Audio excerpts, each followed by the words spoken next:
बदकिस्मती किसे कहती है?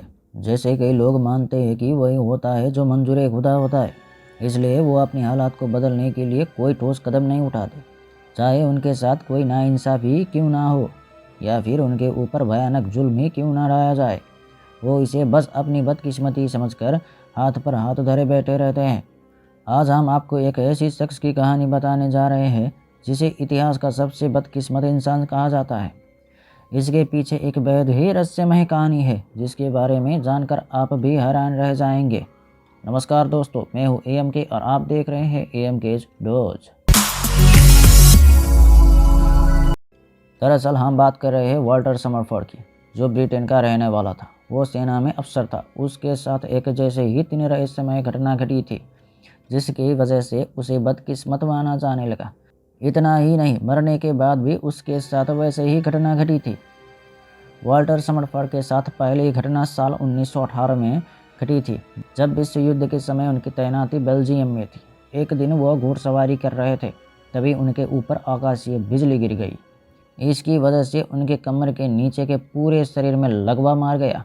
हालांकि कुछ ही महीनों में वह पूरी तरह ठीक हो गए और चलने फिरने लगे, लेकिन उससे पहले ही सेना की ओर से उन्हें जबरन सेवा से मुक्त कर दिया गया था।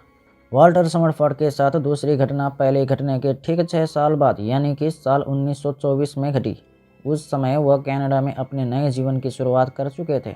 एक दिन वो मछली पकड़ने के लिए पास के ही तालाब में गए, जहाँ पर वो एक पेड़ के नीचे बैठे हुए थे। तभी अचानक फिर से उनके ऊपर आकाशीय बिजली गिरी।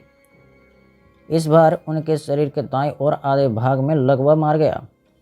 हालांकि चमत्कारिक रूप से वह 2 साल में ही फिर से पूरी तरह ठीक हो गए और घूमने फिरने लगे।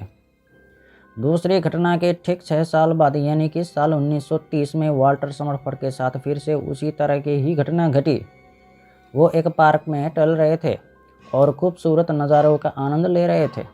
तभी अचानक मौसम खराब हो गया और आसमान में काले काले बादल छा गए। इसी बीच कड़कड़ाती हुई आसमानी बिजली उनके ऊपर आ गिरी। ये तीसरी बार था जब उनके ऊपर बिजली गिरी थी। अरे गिरी गिरी गिरी गिरी फिर से गिरी। हालांकि इसके बावजूद उन्होंने 2 साल तक अपनी ज़िंदगी के साथ संघर्ष किया, लेकिन आखिरकार वो ज़िंदगी की जंग हार गए और 1932 में उनकी मौत हो गई। वाल्टर समरफोर्ड की मौत के बाद उनके परिजनों ने उन्हें कनाडा के वैंकूवर में स्थित माउंटेन व्यू कब्रिस्तान में दफना दिया। इसमें हैरानी की बात तो यह है कि आकाशीय बिजली ने उनके मरने के बाद भी उनका पीछा नहीं छोड़ा और साल 1936 में उनकी कब्र के ऊपर एक बार फिर बिजली गिरी।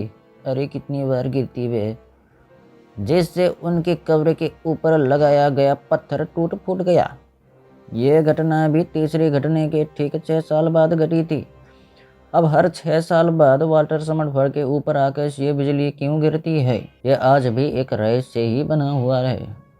लेकिन जिस तरह से उनके साथ एक ही तरह की घटना बार बार हुई, उन्हें इतिहास के सबसे बदकिस्मत इंसान कहा जाने लगा। दोस्तों, वीडियो कैसा लगा लाइक ज़रूर कर देना और आपको वीडियो में कौन सी बात अच्छी लगी कमेंट में ज़रूर बता देना और एक सब्सक्राइब तो बनती है ना। फिर मिलेंगे दोस्तों, तब तक के लिए सावधान और सतर्क रहिएगा और सुरक्षित रहिएगा।